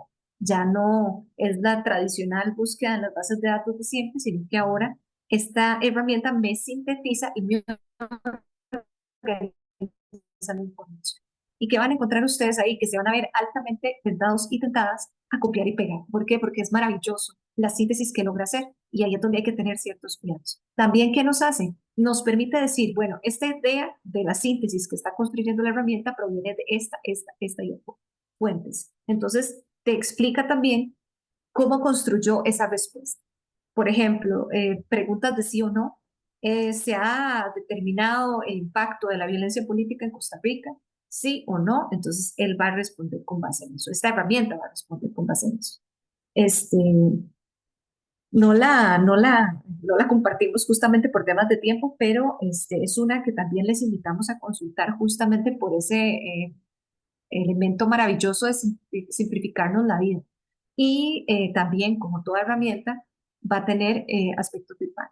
Y los aspectos de paga son los que nosotras comentamos de forma jocosa que van a tener que decidir si quieren pagar este tipo de herramientas o prefieren pagar en Netflix o en Disney, etcétera. Porque estas herramientas, si ustedes pagan, les dan un universo todavía más enriquecedor de búsquedas y análisis de información. Voy a pasarme a la última herramienta que les vamos a comentar, que es el Easy. Y el ICIT es, si ustedes lo notan, es un nivel más con respecto a las dos herramientas anteriores y ya les voy a comentar por qué. Esta herramienta ya nos permite hacer análisis de información. Entonces ustedes puede ser que ya tengan el documento, ya tengan el documento idóneo o tienen igual que en consensus una pregunta. Y entonces quiero saber violencia política como violencia de género, por ejemplo. Cualquier pregunta va a ser válida.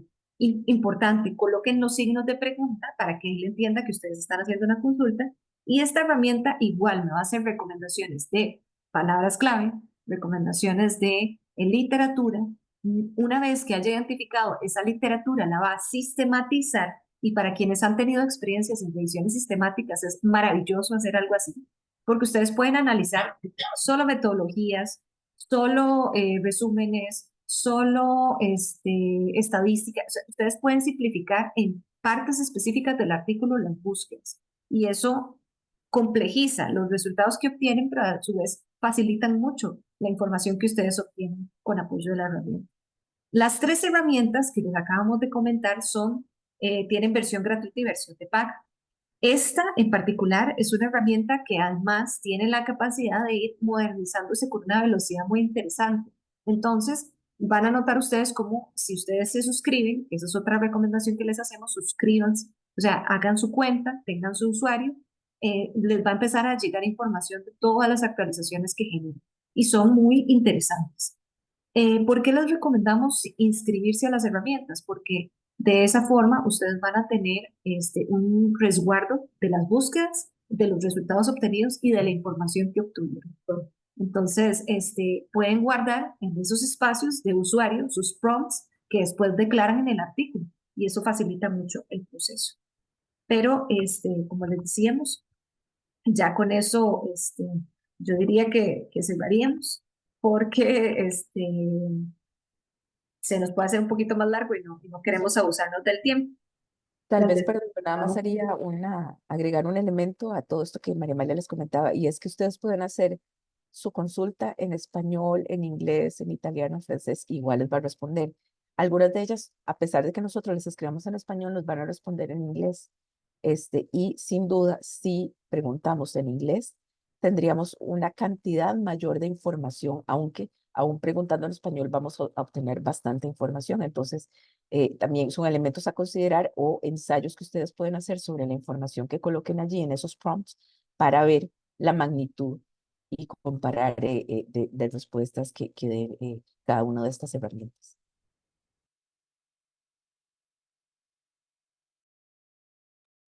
con eso cerraríamos. Muchas gracias más bien por el típico Muy extra. bien. No, no, muy bien, más bien muchísimas gracias a ustedes. Más bien muchísimas gracias a ustedes, compañeros. Ahí me escuchan bien. Perfecto. Bueno, aquí tengo algunas preguntas, ¿verdad? Que han colocado y otras que nos han hecho por el Facebook del posgrado. Si quieren, voy a dar paso a las preguntas y después podemos, ¿verdad? Ya ir haciendo el cierre, más bien para agradecerles mucho a las personas que nos están acompañando. Tengo unas preguntas que son concretamente, digamos, yo las puse, las coloqué aquí para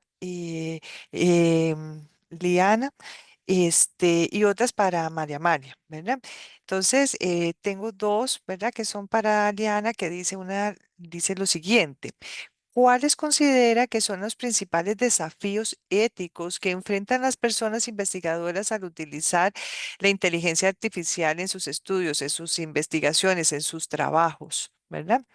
¿Y cuál es el papel que desde la educación tiene de asegurar que las futuras generaciones profesionales comprendan y apliquen desde los principios éticos la inteligencia artificial? Digamos, esas podrían ser para Liana, igual María María, no sé si tiene, ¿verdad? Y aquí tengo otras que después entonces le estaría diciendo a María María y otras que tenemos para ambas. Listo, bueno, entonces voy a tratar de ser concreta. Yo creo que los desafíos son justamente estos que estamos viviendo en este momento, un poco es salirnos de la perspectiva de que el uso de inteligencia artificial sustituye nuestro pensamiento crítico. Si nosotros seguimos por esa vía, buscando que esa sea la función que cumple la inteligencia artificial, pues realmente difícilmente vamos a lograr legitimarla como una herramienta adecuada y eventualmente tener que saltarnos toda esta batería de acciones de transparencia y de muestra de rigurosidad, porque nunca vamos a quitarle esa, entre comillas, mala fama al uso. Y por tanto, quien la utilice y quien no cumpla con este tipo de buenas prácticas, pues eventualmente eh, caerá fácilmente digamos, como en malos usos o en usos irresponsables. Entonces, el desafío es un poco salirnos de ese rol em, de esconder. Creería yo que desde la perspectiva docente, nuestro gran desafío es salirnos de ese régimen acusatorio de te pesqué usando inteligencia artificial y más bien decir, bueno, desde el momento uno anticipemos que va a haber uso, pero entonces cuéntenme muy bien cómo es que lo están usando, qué parámetros han dado, cómo han cuidado que la información sea la adecuada, que básicamente ese es el reflejo de qué pensamiento crítico hemos aplicado allí, qué filtros hemos utilizado, cómo hemos procurado vencer temas como desinformación, como sesgo y otros escenarios que ya serán muy propios de cada proceso de investigación. Y por supuesto, en el tanto nosotros vayamos normalizando esas prácticas, podremos ir saliéndonos entonces o saliendo de esta transición de esas malas perspectivas o de estos ocultamientos, nos salimos del rol de juzgar a las personas por el uso y entenderemos mejor que el uso adecuado es siempre desde la figura y desde el rol de la herramienta, del apoyo de cualquier herramienta. Yo siempre entonces les recuerdo esto, así como yo uso un paquete estadístico y uso Atlas T y el SPSS, y reporto que lo usé y cuál fue la versión que usé, con esa lógica también deberíamos estar reportando qué modelo de inteligencia artificial. En cuanto a la educación, yo creo que la gran tarea va a ser cómo sustentar mucho desde lo ético, que los usos son adecuados, han sido tratados rigurosamente, pero también no dejar de lado la importancia y la relevancia que tiene el pensamiento crítico y que no puede ser sustituido nunca por un ejercicio de consulta de inteligencia artificial que después sea trasladado irresponsablemente como un simple copy-paste de una respuesta sin que hayamos revisado toda esta estructura de respuesta que se nos haya dado y hayamos validado que la información sea coherente, que sea existente, que sea real, que las fuentes existan, todo este tipo de información. Entonces creo que las grandes tareas están rodeando a la ética y al pensamiento crítico desde la educación. Muchas gracias, Liana. Aquí tengo otras preguntas. Creo que la charla, ¿verdad? Ha movido un poquito en cuanto a lo que pensamos, ¿verdad? Y las expectativas que tenemos ante el uso de la inteligencia artificial. Y creo que se puede ver cuánto ha causado de interés la charla por las preguntas que también van realizando. Entonces, tengo la siguiente pregunta. Dice, ¿este reporte del uso de la inteligencia artificial en las investigaciones es una práctica que también se produce para las revistas latinoamericanas, estadounidenses y europeas? Es decir, ¿es una práctica relativamente general en las ciencias sociales y en las ciencias naturales? ¿Verdad? Ahí se las coloco, ustedes me dicen que si quieren, si no les puedo leer también la siguiente. La siguiente pregunta dice, ¿no les parece paradójico que que la inteligencia artificial esté siendo usada en la elaboración de documentos académicos y universitarios y al mismo tiempo se empiezan a hacer investigaciones que dicen que el uso de la inteligencia artificial se relaciona se relaciona con la menor práctica de habilidades críticas, de razonamiento y de creatividad de los humanos? Es decir, si bien la postura que plantean propone sobre todo los beneficios de la inteligencia artificial en la academia y en la creación de documentos científicos, también es interesante contraponer que la inteligencia artificial nos vuelve menos críticos y con un menor desarrollo cognitivo. Tal vez les dejo estas dos y después les leo las otras que tengo por acá. Ok, ok, gracias, Erika. Sobre la primera, me parece sumamente interesante la pregunta y muy atinente. Les recuerdo, al inicio de la presentación colocábamos esta premisa: la inteligencia artificial está evolucionando muy rápido, tanto así que las revistas están asumiendo en este momento, justamente en este momento, las decisiones si se permite su uso, si no se permite su uso y en qué términos. Entonces no podríamos decir que ya todas, absolutamente todas lo tienen definido. Sí que hay varias y obviamente en el modelo estadounidense, el modelo europeo, están muchísimo más al tanto de cómo ir documentando o cómo ir regulando. Algunas han tomado la decisión de restringir su uso, pero yo diría que no es una decisión del todo acertada, sino que está sujeta a la emergencia del contexto. ¿Lo permito, no lo permito? No, no puedo permitirlo porque todavía no puedo controlarlo por completo. Entonces, esta propuesta que hacemos nosotras en Costa Rica es una propuesta que hemos ido socializando en diferentes espacios y en diferentes países también. Y lo que nos damos cuenta es que esta reflexión la están haciendo en este momento y no está totalmente definida. Pero por eso les colocamos mucho tener la claridad de transparentar su uso, si lo van a usar, es decir, no ocultar si lo hicieron, y si no lo han usado, empezar a involucrarse en esta. Pueden decidir no usarla en la investigación, todavía es válido hacerlo, pero cada vez estas herramientas están cada vez ayudándonos más. Entonces yo diría que es casi muy cercano que se use por completo en todas las investigaciones. Eh, Diana, ¿vas a decir algo? Quería aportar dos elementos a esto que responde María Amalia, y uno es que justamente nosotros podríamos decir que tal vez tenemos 1 año y medio, 2 años de que esto haya explotado en el sentido de que son cualquiera de nosotros como usuario haciendo uso de la inteligencia artificial. Evidentemente, el uso de inteligencia artificial existe desde hace muchísimo tiempo, pero no con el nivel de acceso que cualquier usuario común tendría sobre las diferentes aplicaciones. Entonces, en ese sentido, pues no todas las investigaciones ni todos los investigadores o investigadoras estaban preparados para el proceso. Eso significa que si bien desde el proceso editorial, que es un poco el último eslabón de una cadena, de un proceso de conocimiento, de gestión de conocimiento, nosotros estamos encontrando la necesidad y la urgencia de que exista regulación, pues probablemente todavía tengamos un espacio en el cual tengamos que dar chance a que hayan investigaciones que se planteen el uso de inteligencia artificial, que hagan los reportes adecuados para que eventualmente haya un artículo sobre los resultados de esas investigaciones que llegue a algunas de nuestras revistas. Entonces, en ese sentido, un poco el mensaje que hemos dado, al menos desde el equipo editorial de la Universidad Nacional, es, y en el sentido de la declaración de Heredia, es: aquí estamos listos con estos principios, con esto es con lo que nosotros vamos a trabajar cualquier uso que se reporte de inteligencia artificial en los artículos que nos lleguen a publicar. Eso por un lado.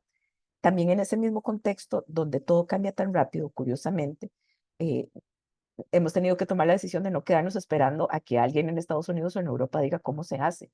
Y hemos tenido que construir soluciones reales para nuestro contexto de publicación, para nuestro contexto de investigación, y un poco de esos ejercicios y de esas reflexiones es que surgen tanto la declaración como la guía, como la propia normativa que ha hecho la Universidad Nacional, porque es un poco decir, bueno, cualquiera que piense que podemos todavía decirle a la gente que no use inteligencia artificial en sus procesos de trabajo, no sé, no importa si es un trabajo de la clase X o el proceso de investigación del TFG, quien crea que no se está usando, creo que parte de una posición muy ingenua. Y lo que va bien a hacer es este efecto que es lo que queremos contrarrestar, que es el ocultamiento.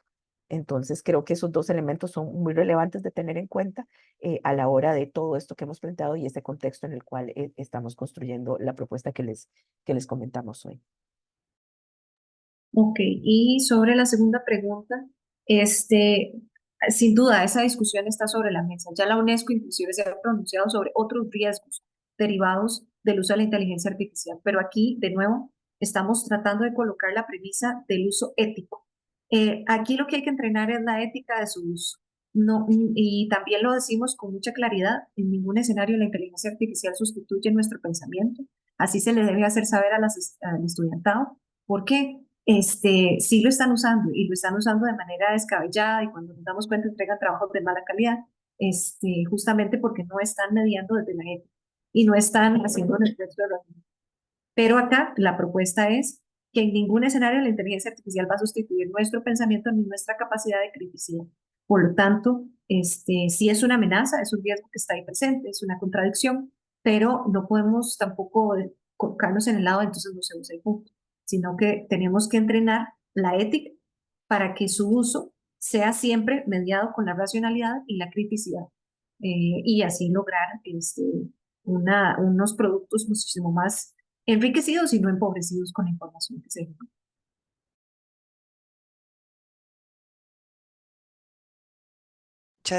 Muchas gracias, compañeras. Tengo estas otras preguntas, ¿verdad?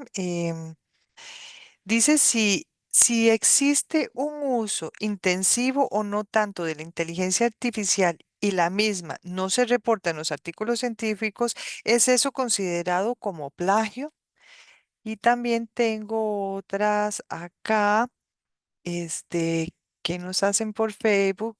Dice, ¿cómo puede la inteligencia artificial contribuir a la inclusión y la igualdad en el ámbito educativo sin que estas tecnologías generen nuevas brechas? Una que me parece que también es interesante es esta que dice aquí, la leo textual, dice, ¿qué rol juega para la profesora María? Dice, ¿y qué rol juega las políticas institucionales como la PIEC 1 en la implementación de estas herramientas de inteligencia artificial y la ética para su uso? ¿Eso está regulado en la Universidad Nacional? ¿Qué impacto tendría? Y tengo otra que dice que si la inteligencia artificial puede ayudar a avanzar en investigaciones en temas como son el género, la diversidad, temas de la población LGTB, ¿verdad? No sé Bueno, si gustan, compañeras. en cuanto a la primera, sobre los usos intensivos no reportados, yo tal vez diría que lo primero es decir que un uso intensivo no reportado es una mala práctica. Una parte de esa mala práctica se decanta por el plagio, pero otra es simplemente el estar usando herramientas que eficientan partes del proceso sin que yo esté contando y hacerlo pasar como si fuera mi proceso y mi trabajo. Entonces, ¿dónde está el plagio dentro de ese escenario de malas prácticas? En aquellos escenarios donde lo que yo estoy haciendo es no reportando que consulté sobre fuentes y no estoy reconociendo que independientemente de cuál herramienta de inteligencia artificial me las haya recomendado, yo no estoy reportando a esas fuentes. Entonces, yo no estoy plagiando al modelo de inteligencia artificial, lo estoy usando como una herramienta para que me sugiera fuentes y son esas fuentes a las que estoy plagiando porque son las que yo no estoy reportando. Esto en un ejemplo grueso sería como que yo pida una búsqueda en Google, tome los textos que están allí y no reporte los textos que utilicé de lo que me recomendó Google. Yo no estoy plagiando a Google, estoy plagiando en el caso de cada una de esas fuentes que utilicé para construir el escenario de mi marco teórico, mi marco metodológico para lo que él haya utilizado y no lo reporto.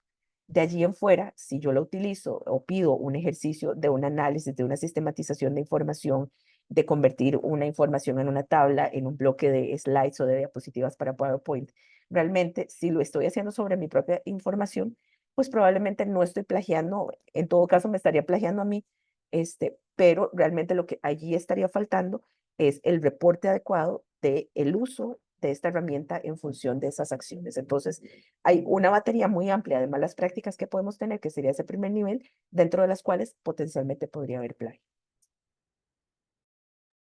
Ok, voy a contestar las que siguen. Ahí, Erika, cualquier cosa, si ves que olvido algunas, me decís porque ahí están navegando en mi mente. Claro. La primera tiene que ver con la función en beneficio de la educación. Ah, bueno, perdón, nada más antes de pasar a eso, en la respuesta que acaba de dar Liana, nada más me gustaría agregar que la Vicerrectoría de Docencia acaba de crear el concepto de fraude académico. Eso también sería importante que lo conozcan para que vean cómo eso se va complementando. Ya el plagio se complejiza y entonces ahí entramos en nuevos conceptos como el de fraude académico. El beneficio para la educación, me parece que consultaron. Bueno, yo en mi experiencia de implementación, y así lo ha vivido Liana y lo ha vivido Suyen, hemos identificado que sí hay un uso muy útil de la inteligencia artificial en beneficio de la educación y la inclusión social. Por ejemplo, si lo contextualizamos desde la academia, la enseñanza que se da en la academia no es ajustada a las necesidades de cada persona particular. Tratamos de hacer ese ejercicio con nuestras prácticas docentes, pero no llegamos a ese nivel de especificidad. En cambio, las estudiantes, con apoyo de herramientas de inteligencia artificial, pueden desagregar lo que les estamos contando y complementar a través de respuestas muy llanas. Entonces, si de pronto la explicación en clase o la literatura me está dando una referencia muy compleja, yo voy y le pregunto a la herramienta me va complementando y así voy enriqueciendo esa información que obtuve en clase. También el tema de cómo darle la vuelta y que no sea el simple copiar y pegar el resultado de ChatGPT, sino que ahora sí, quiero inventar un juego, quiero inventar un material, quiero construir un recurso. Entonces ya estoy transformando el uso de la inteligencia artificial en un proceso, en una aporte que no podría obtener de otras fuentes tradicionales ni de mi propio conocimiento. Entonces, sí, claro que complementa y es muy útil en ese sentido porque enriquece la forma en la que hacemos conocimiento. Pero con esa visión, ¿verdad? Y ahí sí que hay que tener una premisa muy clara de para qué la vamos a usar, de qué forma se le permite al estudiantado utilizarla. Aportes a el tema de inclusión, al tema de no discriminación. Bueno, lamentablemente la inteligencia artificial parte de una base que está en Internet. En Internet no vamos a tener todas las perspectivas que deberían tenerse, ni va a considerar una diversidad de voces que por lo menos desde nuestro campo del conocimiento queremos, deseamos tener diversidad de voces, diversidad de experiencias, no las va a considerar porque su fuente de información es muy clara, es lo que hay en Internet. Y si hay voces que no son, que no aparecen en Internet, son invisibilizadas. También pasa en temas como el uso del lenguaje inclusivo. La inteligencia artificial tiene sesgos y no logra hacer un uso correcto del lenguaje inclusivo, ni siquiera lo puede lograr medianamente. Tiende a buscar soluciones desde lo que entiende, desde lo que logra construir con la información que posee. Entonces, en ese sentido, sí hay un camino que recorrer importante, pero ya ese es el aporte que podríamos hacer desde la academia. Cómo contrarrestar, cómo construir y complementar la inteligencia artificial con visiones que no están en la norma ni en la regulación del paper, que son artículos de alta calidad. Ahí nos falta todavía un camino por recorrer. Me preguntaban también la vinculación con la política y me parece sumamente interesante porque justamente estamos haciendo una investigación en el marco de la PIEC junto con dos personas investigadoras para identificar competencias digitales en el estudiantado. Y parte de los temas que se consultó es relacionado con el uso de la inteligencia artificial, porque podría suponerse estereotipadamente que las personas jóvenes vienen con la tecnología súper dominada. Sin embargo, no es así. Las personas estudiantes vienen con serias dificultades y limitaciones, no solo de herramientas o de Internet, sino también de cómo usar eh, eh, eh, computadoras, tecnología y por lo tanto también inteligencia artificial. Entonces, pues la PIEC también está explorando esas posibilidades. Estamos también haciendo un esfuerzo por hacer entrenamientos en el tema de ciencia abierta para potenciar la labor de mujeres investigadoras. Entonces, como pueden ver, en este conjunto de momentos de investigación que estamos trabajando, diferentes equipos de mujeres investigadoras de la UNA, hemos encontrado ahí algunos temas necesarios y los hemos anclado desde la política para darle un potencial diferenciado, un potencial que tenga por lo menos perspectiva de género. Muchas gracias. Y bueno, tengo solo una pregunta más que dice, ¿cuáles son los riesgos de depender, tener la dependencia tecnológica a integrar siempre la inteligencia artificial en la educación, en la investigación, en nuestros trabajos? ¿Esto podría afectarnos? ¿Cómo se podría mitigar, verdad? Esta dependencia, estos riesgos. Qué complejo, ¿verdad? La respuesta a esa pregunta, porque estaba, mientras Erika la mencionaba, yo lo que estaba era pensando, por ejemplo, en la dependencia que tenemos ahora de los teléfonos celulares, ¿verdad? De nuestros smartphones, y quién se imaginaría la vida ahora sin tener el Twitter, el Facebook, el Instagram y la búsqueda de Google disponible y una respuesta de vuelta en segundos, ¿verdad? Entonces, creo que eh, casi que deberíamos partir del principio de que con ese mismo nivel de dependencia vamos probablemente a estar utilizando algunas herramientas de inteligencia artificial y que otra vez aquí tendremos que ir encontrando sus puntos medios. Quisiera tener una respuesta muchísimo más concreta a esta pregunta, pero creo que también esto hace parte de esos ejercicios de reflexión que mencionábamos nosotros al principio de la presentación que no íbamos a hacer porque íbamos a abordar como todas estas acciones más prácticas, pero sin duda son conversaciones que se están dando en este momento que tenemos la fortuna en alguna medida de estar viendo pasar en tiempo real, donde de verdad desde una perspectiva más filosófica, humana, legal, este, estamos entendiendo cuál es la dinámica y cómo todo esto juega, ¿verdad? Y eventualmente, probablemente llegaremos dentro de todas esas líneas de reflexión a estos escenarios de dependencia, donde si quisiéramos hacer un paralelismo muy grueso entre una y otra, ver cómo después de que dijimos, no, jamás teléfonos celulares y tablets nunca en el aula, después dijimos, no, son herramientas y las vamos a utilizar y complementar, y entonces tráiganlas al aula. Y después tenemos ahora otra vez países que están como otra vez en el otro extremo del movimiento pendular donde dicen, no, a partir de cierta edad totalmente prohibido y después eventualmente, conforme avance la edad y se hayan garantizado ciertas condiciones de formación, podrán venir este tipo de herramientas. Entonces, parecería que estaríamos más bien en hacer un ejercicio de, yo diría que de mucha paciencia en el sentido de que todos estos elementos se vayan acomodando, que toda esta transición se vaya dando hasta que lleguemos a un espacio donde encontremos cuál es este punto medio adecuado entre no dejar de percibir los beneficios que tiene los ahorros, particularmente de tiempo, ese es el que yo percibo como más relevante en este momento de todas estas herramientas, y el no lesionar lo que ya bien hemos venido comentando, que es todo este proceso ético de uso adecuado y uso responsable, y el no sustituir nuestro pensamiento crítico por justamente esa dependencia.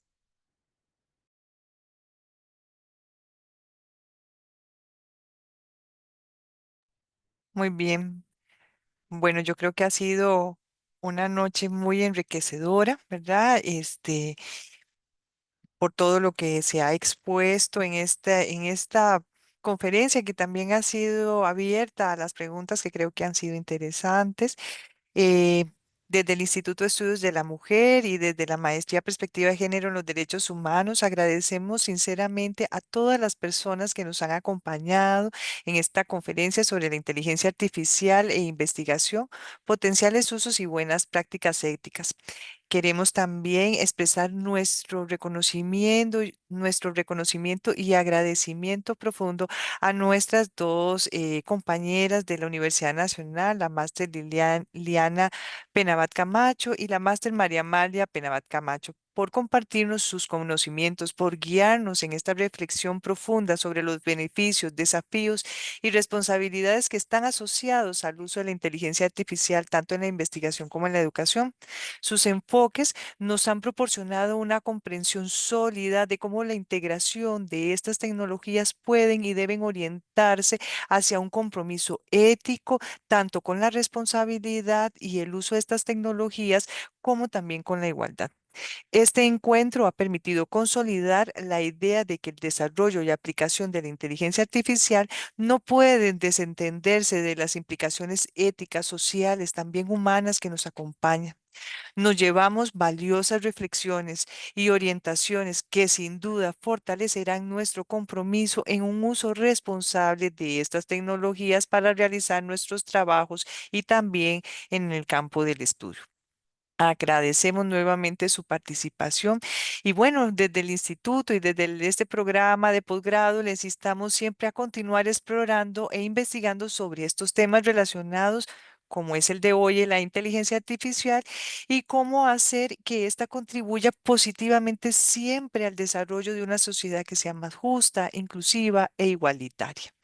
Muchísimas gracias. Esperamos tener otra oportunidad donde podamos encontrarnos para realizar reflexiones sobre diferentes temas. Gracias. Gracias a las compañeras. Gracias, buenas noches. Buenas noches. Gracias, buenas noches.